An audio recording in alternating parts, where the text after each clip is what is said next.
Sony Ericsson Zylo and Sony Ericsson Spiro, expected third quarter 2010. One of a pair of Walkman phones, the Sony Ericsson Zylo, and its sibling, the Sony Ericsson Spiro, are, by our reckoning, the 34th and 35th Walkman phones from Sony Ericsson, and the first additions to this range since the W205, announced a year ago.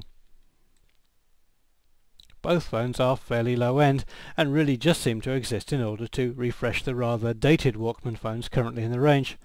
Given the modest specifications and the somewhat tarnished brand, we don't imagine that these will be hugely popular. Sony Ericsson Spiro. This simplest of the two phones, the Spiro, is a dual-band GSM device with a 2.2-inch 240 by 320 pixel display, a 2-megapixel camera, FM radio, and a Facebook and Twitter application, in addition to the latest version of the Walkman player. There's a 3.5mm audio socket, stereo Bluetooth and microSD memory, all in a package weighing just 90 grams. In truth, the Spiro is not terribly sophisticated, and is possibly best regarded as a Walkman that can also make phone calls and do some basic web browsing.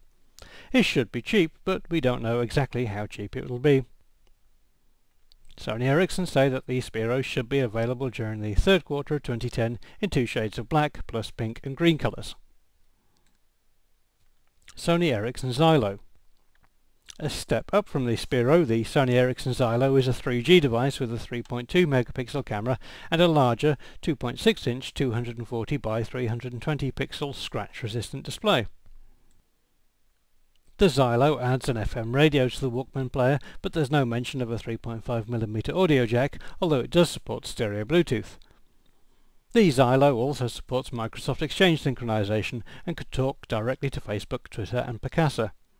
There's no GPS, but it can geotag photos, presumably using the mobile cell location as a guide. There's also a web browser and an email client too. Talk time on 3G is 3.5 hours with up to 16 days standby time, and the Zylo weighs 115 grams. It should be available during the third quarter in black, silver and pink colours.